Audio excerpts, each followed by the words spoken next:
Hey everybody, welcome back to JetsHQ. Thanks again for joining me. This is going to be part 2 in our 3-part series on the first round of the draft. And I just want to thank you guys for coming back.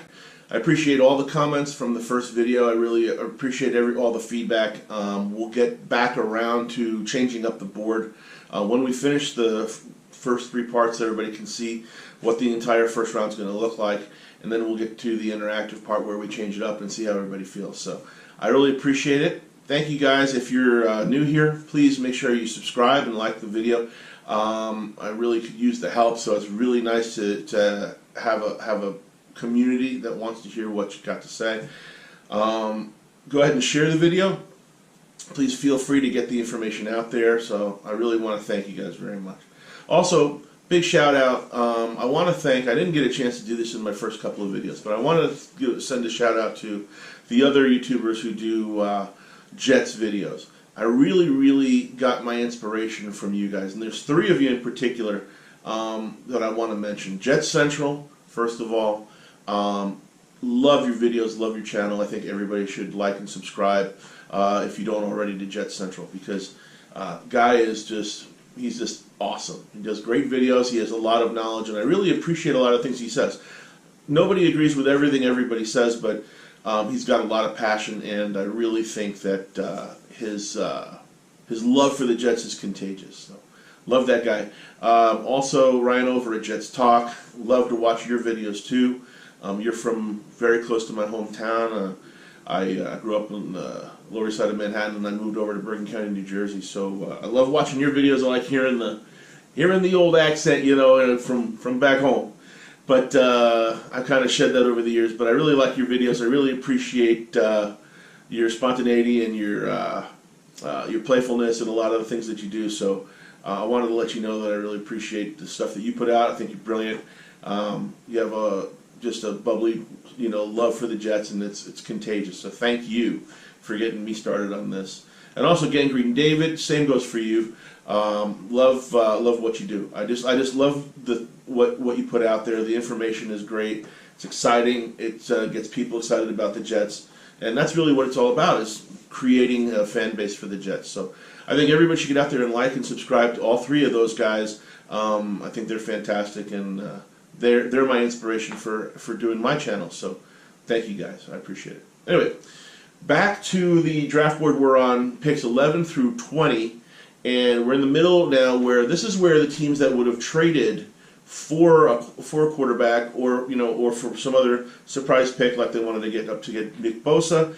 This is where the other teams are going to fall to make their pick. So somewhere between 6 at the Giants, and then a little bit further down, like 13 with the Dolphins, or even 15 with the Redskins.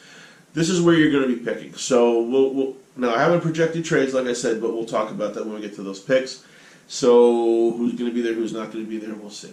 But let's start off with the Bengals at number 11. And I'll give you a couple of quick shots of my draft board so you can follow along. We're going to do 11. The Bengals. Now the Bengals have a lot of needs. They've got new management, and the management's going to want to put a stamp on the team.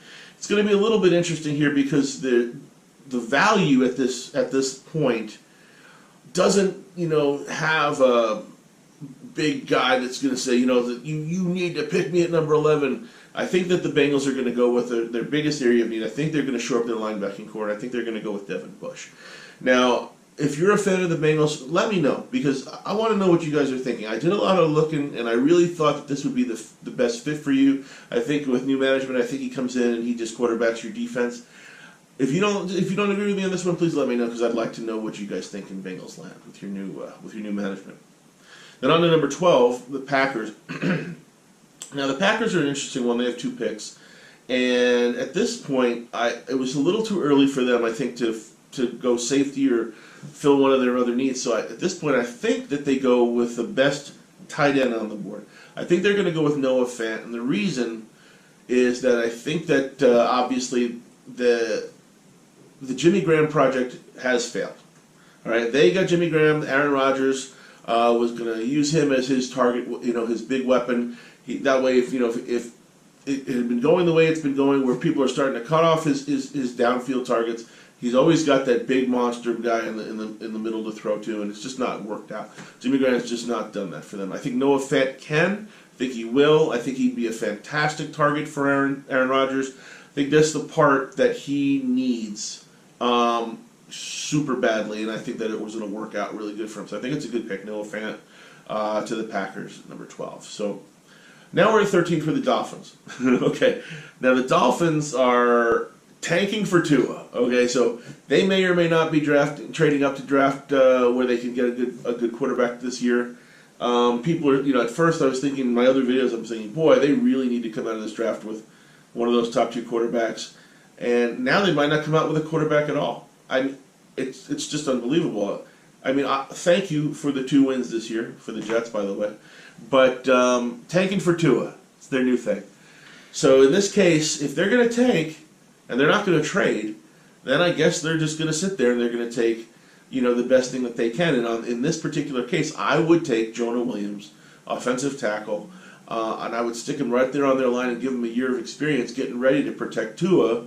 And then next year, after they get Tua, provide more blocking for him. I think that it's a good start. Just build right now that offensive line and, get ready for a 0 or 1 win season. I don't know. I've never seen a team tank this early, but congratulations, Dolphins. You did it. So, like I said, we'll take the 2 wins and move right on. Thank you. Number 14, we're going to go with the Falcons. Now, the Falcons have a lot of needs too, but Matt Ryan's not getting any younger. So those legs, he's looking pretty shaky when he has to run out of the pocket. So let's keep him in the pocket, and let's provide a pocket for him. Let's give him Greg Little right in front of him. And Little is by no means little. This is a monster of a man. So I would take Greg Little any day on the Jets, but we'll give him to the Falcons at number 14, and we'll let him block for Matt Ryan and keep that old guy alive so he can throw those beautiful passes that he does. So 14, we'll go with Little. 15, we're going to the Redskins. All right, now, the Redskins are a major trade opportunity. So what do? They have to give, if the Redskins were going to trade up to 3 or 2 or 1, they are giving up major draft capital. Now, you're talking about giving up 2 or 3 first-round picks, plus some extras, a second and a fourth, something next year. You're talking about a lot. So if the Redskins want to trade up, hey, the Jets are open for business. But if they don't, if they stay here at number 15, then they're probably going to end up with an edge rusher or somebody strong like Montez Sweat. I gave him Montez Sweat. I think he's a good fit for them. I think he's a good fit for anybody who trades down to the number 15. So if the Jets are trading down, that's an awesome looking edge rusher right there. Plus, we'll take another couple of first round picks. Thank you very much. I would take that. I would be very happy with that. So Montez Sweat. Now, the other side of the coin here is if none of the teams are convinced by Dwayne Haskins, and by the way, he's doing his pro day today, so he's looking pretty good in his pro day, but who doesn't? So anyway, if Dwayne Haskins doesn't convince the teams that he's the guy, and nobody trades up for him, and he even slides past the Giants, who are going to stick with Eli, then this is a spot that he might actually slide to. Because remember, the Dolphins aren't going to take him if they're tanking for Tua, so he might actually slide down here. So you might see a Haskins or a Drew Lock slide to the Redskins at 15. So we're talking about, this is not an Aaron Rodgers kind of slide where they had to wait all first round, but I think that 15 is the bottom part where they would slide to. So that might be a landing point for the quarterbacks if the market doesn't pan out to where trades are made and all kinds of mayhem ensues. So remember that spot. We're going over to 16 with the Panthers. Now the Panthers have finally this year decided that they need an Andrew Norville. They traded him 2 years ago, and they almost planted Cam Newton. Cam Newton was the MVP of the league, best player in football, and they took their offensive line and shredded it up and said, Cam, you can do this all by yourself, and then almost killed the guy. So this is exactly what I'm worried about with the Jets and Le'Veon Bell. We need offensive linemen, because I don't want Le'Veon Bell to go from the number 1 running back in the world to getting put 6 feet into the ground every time he touches the ball because there's nobody to block for him. But the Panthers have decided to and they're going to go with an offensive tackle. They're going to go with Dalton Reisner. Beautiful looking tackle. I think he's a TCU guy or a K-State guy, and he's just super huge, country strong, perfect guy to put on the O-line. Finally blocked for Cam Newton. I think that a lot of people in Carolina will be thanking their lucky stars that they have a guy to block for him for a change. All right, now to 17. We've got the Giants again. Another spot for them to fuck shit up. So, Giants, if you already got your punter with the number 6, let's go with a kicker.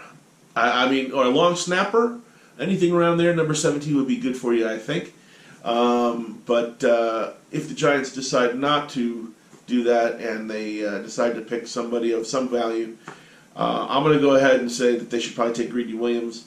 I think they're too stupid to take Greedy Williams, but I would say let's go ahead and give them Greedy Williams there. He's the best corner on the market, and they sure as hell can use some cornerbacks. Eli Apple surely didn't pan out for them, so gave up the apple. Let's go Greedy. Okay, I think that fits for the Giants there.